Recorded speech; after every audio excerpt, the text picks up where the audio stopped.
Hey folks, John Henry, lowgenius.net, peoplesnewsnetwork.com, here again with you today on a glorious sunny day in southwest Michigan. I want to talk to you a little bit about oil. A few years ago, during the BP oil spill in the Gulf of Mexico, I made a video about it while standing on a pier in South Haven, Michigan. In that piece I said, I don't want to see the day when I gotta stand on this pier and look down at this beach and see 40, 50 yards of black shit piled up on it and 3 or 4 inches of black shit piled up on my water up here.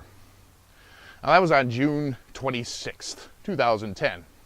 On July 25th, 2010, an oil pipeline owned by the Enbridge Corporation ruptured near the Kalamazoo River, which empties into Lake Michigan about 15 miles north of where I was standing when I said that. It's not the first time something like that's happened to me, and it won't be the last. During that same period, I told people to keep their eyes open for a spike in gastric and respiratory illnesses along the Gulf Coast within the next 5 years or so, as a result of petroleum and corexit vaporizing and becoming airborne due to the natural mechanics of the ocean and the weather. Now, this week, a spate of stories from Houston, Texas, and Dothan, Alabama tell of 7 people, 2 of whom have now died, who contracted a mysterious respiratory illness that doctors don't recognize and for which they can't isolate a cause.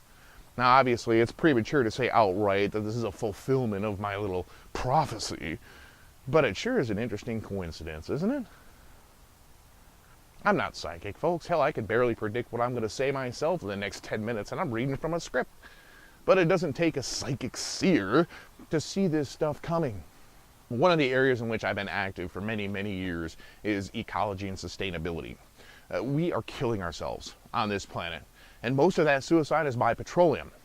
And now we've got our leaders, liberal and conservative, Democrat and Republican, including, disgustingly, President Obama, talking about oil independence and clean coal and other sick, twisted fantasies, all of which amount to, let's keep avoiding what we really need to do, and instead pretend that just as long as we can keep raping the planet and squeezing every last drop of dead dinosaurs out of every bit of soil we can get our grubby little mitts on, we don't need to change our habits. Keystone XL and tar sands, and it just goes on and on and on. It has to stop, folks, and we have to stop it. Not only by protests and activism, but by making the hard changes in our own lives. Yes, this is a country built by and large on the automobile and the idea of personal transportation that will take you wherever you want to go, but there are alternatives. Electric vehicles, alternative fuels, alternative propulsion systems. We need to entirely eliminate internal combustion, and we need to get off our asses and get to work on alternative types of plastics and the other things that in our lives that come from oil as well. A startling percentage of these things can be replaced with hemp-based products, but we're not allowed to do that because the oil, drug, textile, and tobacco companies apparently have even President Obama in their pocket, so we're not allowed to grow hemp. These companies exert huge pressure on our politicians, often with covert or overt threats to destroy local economies or even the national economy for the sake of selfishly preserving their short-term ability to continue earning outrageous profits for themselves in the short term while destroying this planet in the long term. And I don't use that phrase, destroying this planet, lightly.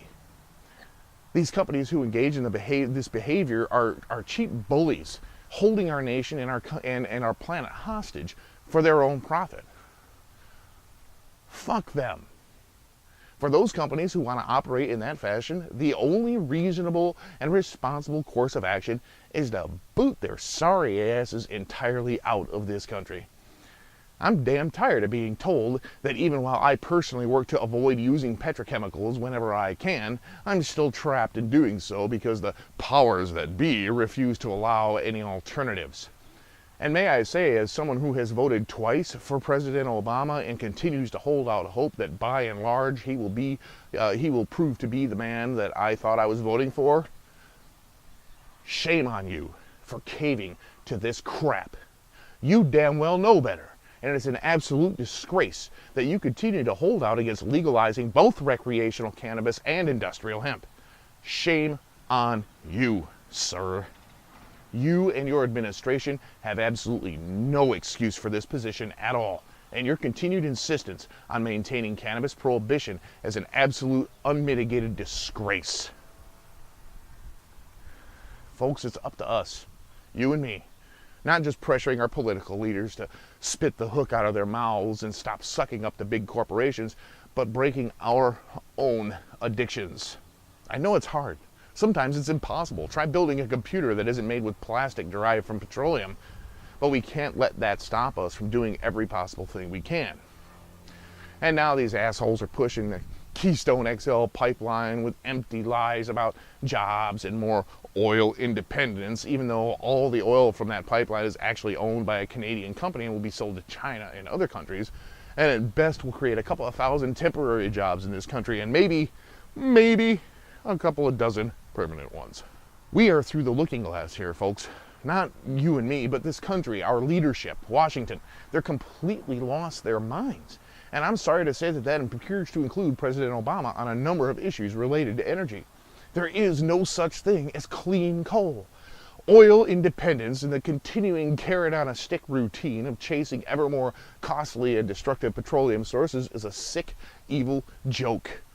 Cannabis prohibition is the stupidest damn thing ever, and we're decades past the point we should have shaken off that whole series of lies, which began with race baiting in the 1930s. Oh, we don't want none of that there evil marijuana in here, them there Negro jazz musicians smoking it and offering up to our pretty little white girls. Stupid, racist paranoia. And we've been eating shit for it for 80 damn years. It's time to stop. And I mean all of this nonsense. These policies don't work and they are destroying us. And frankly, if Barack Obama can't be man enough to stand up and admit he knows it and is going to do something about it, then he's no better than the glad-handling asshole war criminals he replaced. We know better. We don't have to take this lying down. I'm not taking this lying down, and you don't have to either. Make the hard choices. Make the change. Work to separate yourself as much as possible in this country from oil and petrochemicals. Demand explanations from your elected officials as to why we continue with the idiocy of cannabis and hemp prohibition. Those of you in journalism, stop sitting there and glibly letting the idiotic lies about these issues pass by you unchallenged when you're interviewing politicians and leaders. Stop caving to their threats to not give you access if you don't softball their questions and pretend like they're not fucking this entire country around. Enough is enough, folks. The time is now. Act. Demand action. I'm afraid our window of opportunity to get this stuff right is closing. All right, that's it for me. Thanks for watching once again. I hate to do the, high pressure sales tactic thing, but please like and share and spread the links. And there's a subscription link down here someplace, I think. And there's a link here to buy t-shirts and links to my channel, links to other videos and all that other good stuff. Spread the word. I will do what I can to get some other information together on this subject, and when I do, I'll throw up more links to that information on my website. But first and foremost, folks, you better start getting it through your heads.